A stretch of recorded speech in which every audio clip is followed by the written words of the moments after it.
Star Wars. You either love it, hate it, or you feel betrayed by it in some way, shape, or form. But regardless of how you feel about it, we are all thinking the exact same thing. What is happening at Lucasfilms right now? What on earth is going on here?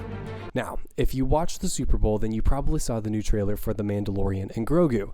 After watching it though, I am more confused than before I saw the movie. So today we're going to talk about the upcoming movie, yes, but I also want to talk about the context as to why this is such a pivotal point for Star Wars right now. We're going to talk about leadership changes. We're going to talk about the controversies behind this whole franchise, and ultimately we're going to talk about the future of the Star Wars franchise. So let's get into it.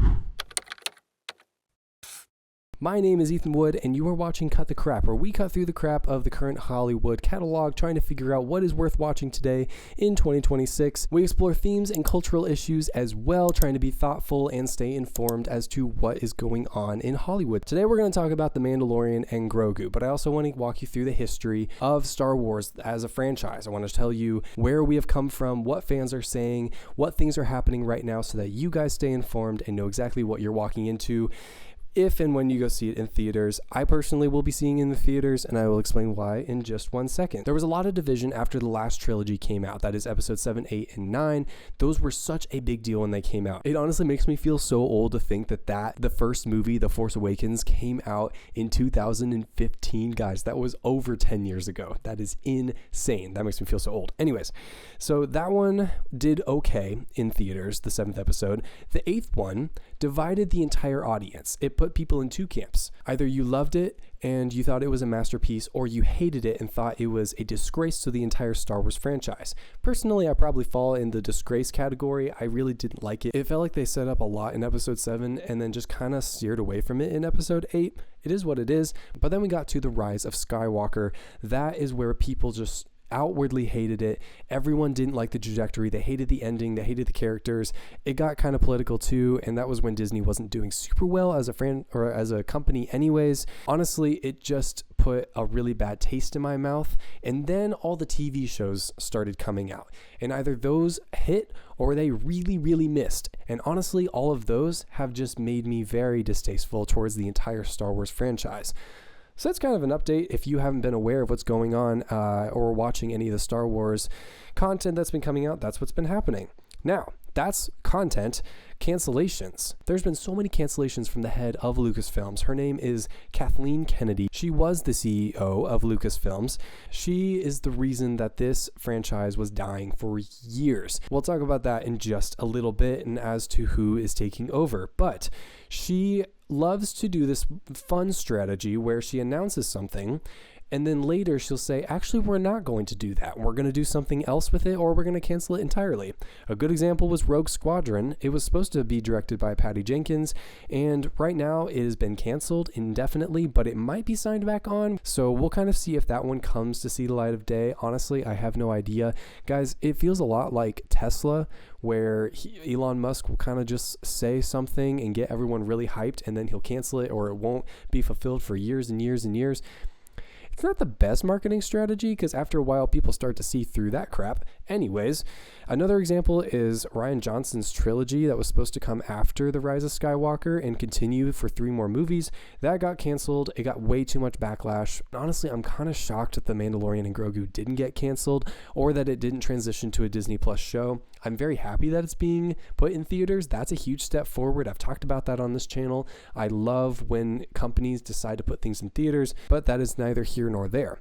The last thing I want to talk about is all the internal transitions within Disney. So recently we got news that Kathleen Kennedy, again the CEO of Lucasfilms, is switching her power over to 2 people. Dave Filoni, who is the guy who created the Clone Wars, big fan of him. He's now the creative leader and the creative director, and Lin-Wen Brennan, who is the co-president and runs the business side of Lucasfilms. She is a Welsh executive who's been at Lucasfilms for a while, I think like 16 years. She's wonderful as well. I feel good about her being a part of the business side. So there's a lot of transition. Kathleen Kennedy wasn't exactly favored by the Star Wars community, so this is actually a very good play. I'm very happy that she's transitioning out. A lot of people were very, very rude to her. I'm going to choose to be respectful at least, because while I didn't agree with her strategy at all, I appreciate that she tried. She tried something new, and honestly, Disney was going down a very woke, progressive path for a while, and she was one of the main players of that movement. So seeing as though Disney is kind of transitioning out of that woke period, we're going back to more traditional values, I think that's why she's transitioning out. The leadership just doesn't agree with her. She doesn't agree with the leadership. That's totally fine. That's my take on it. I don't know if that's actually true, but that is my take on what's happening right now. There's been bad news, there's been cancellations, but there's also been good news where there's been good transitions that needed to happen. But then The Mandalorian and Grogu came out, and people weren't really seeing this movie as actually happening. They didn't realize that it was going to get greenlit, but it totally did. Now, if you watch the trailer at the Super Bowl, then you'll know what I'm talking about. It was like some weird car commercial mixed with a beer commercial that also looked like a Christmas special.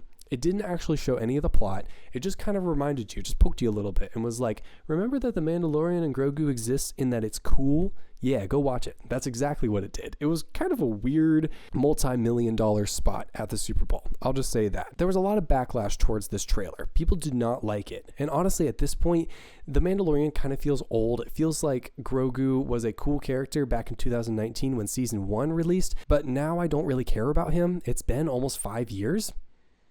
No, guys, it's been 7 years. It's been 7 years since The Mandalorian came out. The hype is kind of gone, but actually this trailer was very intentionally done, and here is what Jackson George, who is the Disney Executive VP of Creative Marketing, had to look that one up, said about this trailer in response to the backlash. He said, Grogu is more than a character. He's a pop culture phenomenon. Riding alongside the heroic Mandalorian, he brings lightness, humor, joy, and an instant emotional connection that transcends the moment, which is a lot of humbo jumbo to say, guys, remember that Grogu is really, really cool? You should like him. You should go see him in theaters. I'm kind of over it. Like, the hype is gone. I liked the character when it came out. My sister, I remember her really liking Grogu. She thought that character was adorable, but it's kind of done. And honestly, Star Wars has come out with so many shows since then. There's like been more. Oh my gosh, there's been The Acolyte, there's been Skeleton Crew, there's been all the Tales of whatever, which has been like 3. They have done so much since then. The hype is kind of gone. If they really wanted me to care about this movie, they would have released it earlier, like 2 or 3 years ago when the hype was still kind of there. Kind of a weird timing for a movie, to be honest. But again, neither here nor there. Let's move on from that. Here's what we know about the movie so far. The release date is May 22nd, 2006. It stars Din Djarin and Grogu, and it's supposed to replace season 4. Now, there's 3 seasons out of The Mandalorian, and this movie is supposed to be the 4th. So instead of making a multi-episode series, they're going to just release a movie in theaters. Now, again, I'm a big fan of just releasing things in theaters. I think they'll probably make more money on it, which is probably why they're doing it, because they're realizing that Disney Plus actually is not a good return on investment. Funny how that works. That is why you fail. But that's kind of all that we know about the show so far. The Mandalorian and Grogu is coming at a really weird time in the Star Wars universe right now. Kennedy is transitioning out right now. Already a weird time to put out a movie, especially the first movie in theaters in over 7 years. Guys, that is insane. We'll kind of see what happens moving forward. But I want to talk about something deeper, something that a lot of people talk about with Disney, but we need to keep talking about it because Disney is transitioning not only in leadership, but also in morals and beliefs. The entire structure of Disney is changing right now, and I think Star Wars is kind of in this limbo of how it's going to change. Have you ever heard about the phrase, go woke, go broke? That is exactly what is happening right now. Disney has been so progressive in the last few years. They have been woke, quote unquote, that they are dying as a company. That's just the matter of fact. Like their streaming numbers have been plummeting. Their subscriber numbers have been plummeting. Public trust in the company has just been declining. Honestly, a lot of people are just bitter towards the company. They not only have lost trust, but they are bitter towards Disney. And a lot of families that once would have just been like, yeah, it's a Disney movie, put it on for my kid, like I know it's going to be great, are now very hesitant to show their kids anything from Disney because they don't know what Disney has up their sleeves. Kathleen Kennedy was an outspoken liberal. That was just a fact. Like, she was very much a feminist. She loved her diversity hires. She loved putting female roles in her movies. That was her whole thing. And she loves Star Wars, yes, but she was more concerned with the political aspects of making movies than with the storytelling aspects. Now, again, I don't want to rip into her today, but I will call her out for that mistake, because if you go into directing, like, you're directing a movie, guys. Your priority should be directing the movie, not how can I set a precedent for future generations? How can I send a message to the masses? I don't understand. Like, if you want to do that, go build your own social media presence, or go, like, I don't know, riot in the streets, I guess. Honestly, she should not have been hired if that was her main draw for working at Disney. But again, guys, Disney was in a different place like 5 years ago, and Disney was looking for people like that, and that's exactly who they're going to put in that position. I also should have said, I am sick right now, and if my voice sounds a little hoarse, I am so sorry, guys. I'm going to keep plugging along, though.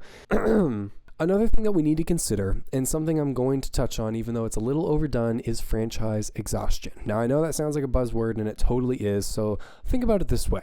Disney has been putting out content slop for quite a few years. I'll just call it content slop for a little while. We have AI slop. This is definitely more content slop. It's low quality content that doesn't have enough demand from the audience. So honestly, audiences have just kind of lost trust in the entire Star Wars brand.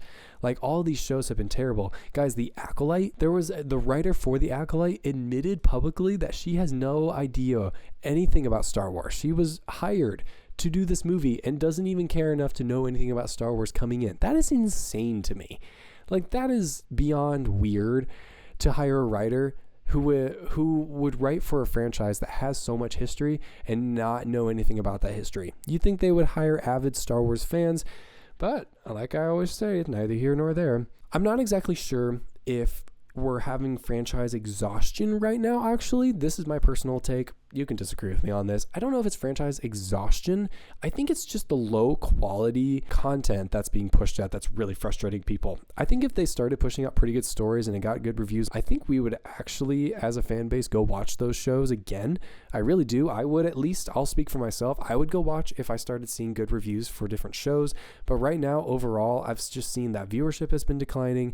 Budgets are getting higher, but the return on investment has been getting lower. All of those signs are pointing me to say it's not worth putting down money to go get a Disney Plus subscription. The poor Mandalorian and Grogu movie is kind of caught up in this transition, in this time of what's going to happen with this franchise, and it's probably doomed to fail.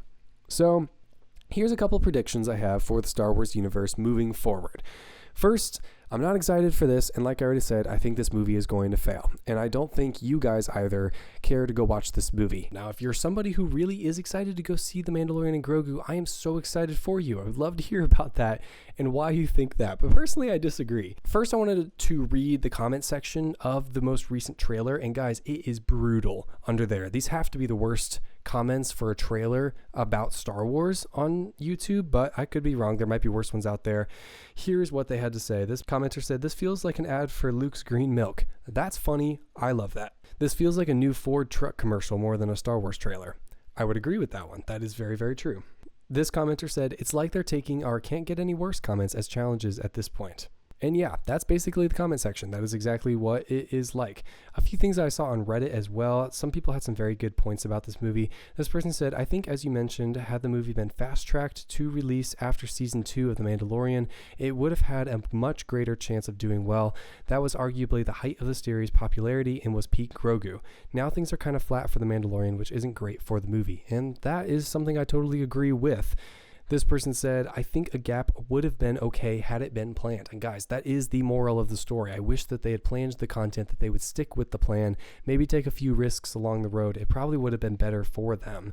And yeah, that's basically the vibe of these comment sections. That is what people are saying online. That is the general gist. Again, if you are thinking differently, good for you. Most people out there are despairing about this movie a little bit. So even though this movie probably will fail, the second thing I want to say is that I think we have hope for the future because 1, we got new leadership, we got new creative vision, 2, and then we got people in there who care about the franchise. That's huge, guys. If there are people in there who care less about the politics, they care less about the money, and they care more about the characters, about Star Wars, and what makes Star Wars good in the first place, we're going to have good movies. I really do. Maybe that's wishful thinking, but guys, I am hopeful, and I hope that we get people. I hope that we continue to look up in Lucasfilms, but we will see what happens. Also, I love the fact that there are more theatrical releases. I hope we continue to see that. But I am curious, guys. While all this is happening, do you think it's too late for Lucasfilms? Or do you think that we are looking up and that we might see some good movies and see the franchise doing better on a whole soon? Do you guys think that's going to happen or not? I'm curious. You know where I stand. I'm hopeful. I think it can be redeemed, and I'm hoping that it will be looking up soon. But time will tell.